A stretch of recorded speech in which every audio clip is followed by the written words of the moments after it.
이재명이라는 경기도 지사님께서 최동석 이거 괜찮네 이런 생각을 했을 것 같아요. 그리고 또 어, 박지원 비대위원장이 있습니다. 대선에서 지고 나서 박지원 비대위원장을 민주당에서 비대위원장으로 했습니다. 그런데 이 비대위원장이 이재명 당시 대선 후보 지고 나서 이 사람이 어떻게 됩니까? 갑자기 개항 송 누굽니까? 갑자기 이름이 안 나네.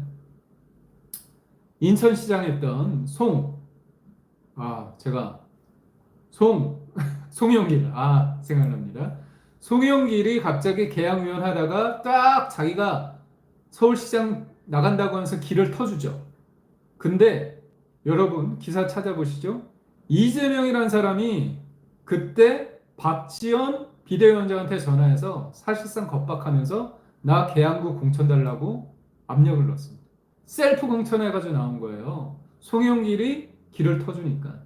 그런 사람입니다.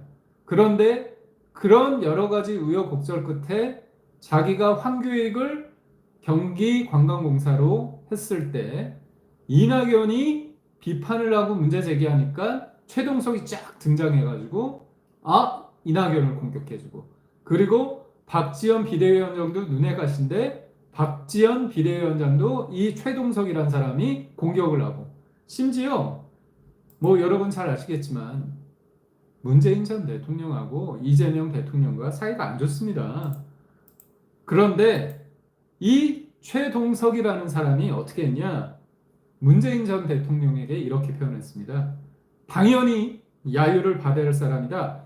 입에도 올려선 안 된다. 이렇게 문재인 전 대통령을 속된 말로 까는, 비판하는, 공격하는 그런 사람이었습니다. 그러다 보니까 제가 볼 때는 최동석 다른 자리도 아니고 인사혁신처장이라는 자리에 자기가 그걸 넣어준 거 아닙니까? 그런데 부록으로 너무 좋은 게 문재인도 이 사람이 대신 까줬지 나 대신. 그래서 일거양득 그리고 EEJ 오랑캐를 통해서 오랑캐를 공격하는 그런 측면으로 제가 볼 때 인사혁신처장으로서 최동석이라는 사람을 쓴 게 아닌가.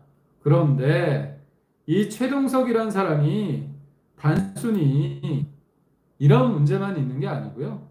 어떤 게 있었냐. 박원순 서울시장 전 시장 관련해서 성추행 사건 당시에 이것에 대해서 박원순을 쉴드를 칩니다. 어떻게 보면 참 이 가재는 초른 동색이라고 할까요? 어떻게 똑같은 패턴을 보이는지 모르겠습니다. 이 박원순 전 시장이 본인이 지은 죄가 많으니까 스스로 목숨을 끊었다는 게 중론 아닙니까? 왜냐? 그렇게 함으로써 성추행에 대해서 이것을 수면으로 올려서 억울한 피해자를 두 번 죽이는 셈이거든요. 그런데 이 사건에 대해서 박원순 서울시장 성추행 사건 당시에 뭐라고 표현했냐? 기획사건이라고 얘기했습니다. 기획사건. 언론기고문에 대해선 어떻게 얘기하냐? 한 불륜사건 여성을 꽃뱀이라고 비난하면서 박 시장 사건에 대해서도 가해자와 피해자가 항상 뒤바뀔 수 있다. 이렇게 얘기하죠. 그런데 여기에서 재밌는 현상이 있습니다. 최동석이라는 사람과 강선우라는 사람이 딱 접점이 있어요. 뭐냐? 이 박원순 성추행 사건입니다. 그 피해 호소인이라고 이른바 민주당에서 피해자인데 피해 호소인이다. 이건 뭡니까? 말 가지고 장난하는 거고요. 피해자가 아니라 박원순 사건 관련해서 피해자는 피해자가 아니고 본인이 피해를 호소한다. 이런 식의 내로남불적 이런 용어까지 만들어 가면서 박원순 당시 시장을 쉴드를 쳤습니다. 근데 피해 호소인이라고 얘기한 사람 중에 누가 있느냐? 강선우도 있어요. 그러니까 재밌죠? 이재명 대통령의 성 대한 인식은 뭐냐? 박원순 전 시장은 조작된 사건이라고 보는 겁니다. 왜냐? 같은 편이니까. 뭐 여튼 제가 말했잖아요. 이재명 대통령께서 도덕적인 게 중요하겠습니까? 능력이 중요하겠습니까? 그게 중요하네요. 내 편인 게 중요합니다. 그래서 내 편, 나의 편, 나의 진영의 편, 개딸 편, 이게 중요한 겁니다. 그런데 박원순 전 사건 관련해서 성추행 사건 관련해서 어머나 최동석도 박원순 편, 피해 호소인이라고 얘기하는 우리 강선우도 박원순 편. 아, 이래서 그랬겠구나. 결국은 보니까 이재명 대통령은 다 계획이 있구나. 저는 다 계획이 있구나. 이런 거예요. 진짜 대단합니다. 그래서 이 최동석이라는 사람이 제가 앞서 말씀한 것처럼 황교익 경기 관광공사 사장 내정 논란 관련해서 뭐라고 얘기했냐면 인사는 코드 인사를 해야 된다. 그리고 또 오광수 민정수석 낙마하지 않았습니까? 거기에 대해서는 도덕성 검증은 하면 안 된다. 도덕성 검증은 하면 안 되고요. 코드 인사는 해야 된다는 겁니다. 아니 저는 이게 말인지 방구인지 말인지 막걸리인지 아니 어떻게 입이 뚫렸다고 아무 말 대잔치입니까? 인사혁신처장에 대해서 이재명 대통령은 어떤 사람을 인사처장으로 딱 하니 임명을 했느냐 이거예요. 인사는 코드 인사, 도덕 검증은 하지 말아야 된다. 보십시오. 저는 이재명 대통령이라는 사람이 굉장히 무서운 사람이에요. 잘 보십시오.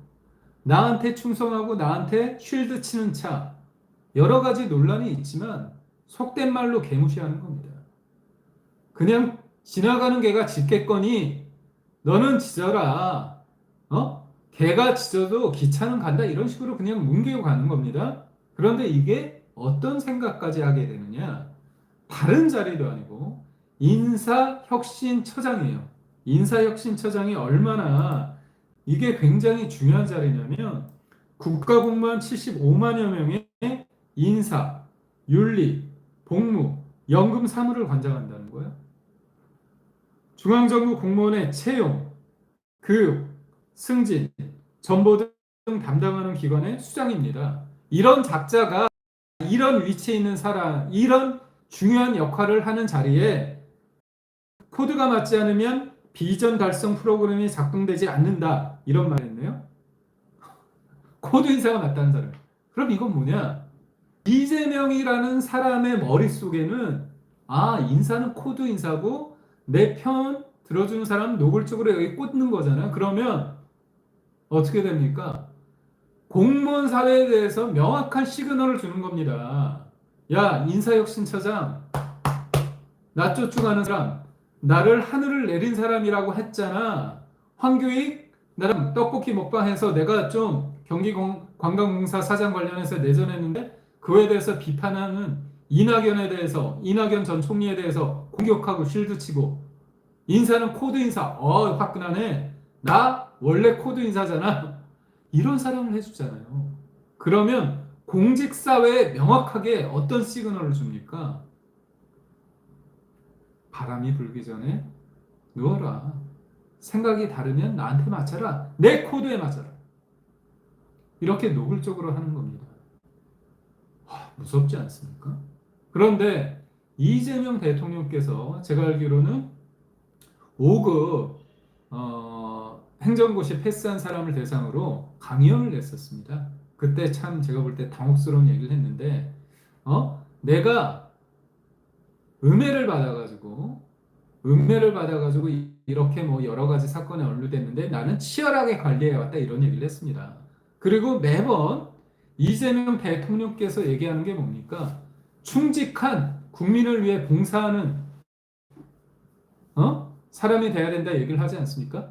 그런데 인사혁신처장, 여성가족부 장관 이런 사람을 어떻게 뽑느냐? 국민에게 충직한 사람이 되라는 게 아니라 나한테 아첨하고 아부하고 하늘이 내리고 내가 단식쇼 할 때 옆에서 이부자리 이렇게 진짜 그렇게 정성스러울 수가 없습니다. 무서운 사람들 아닙니까? 이런 사람들입니다.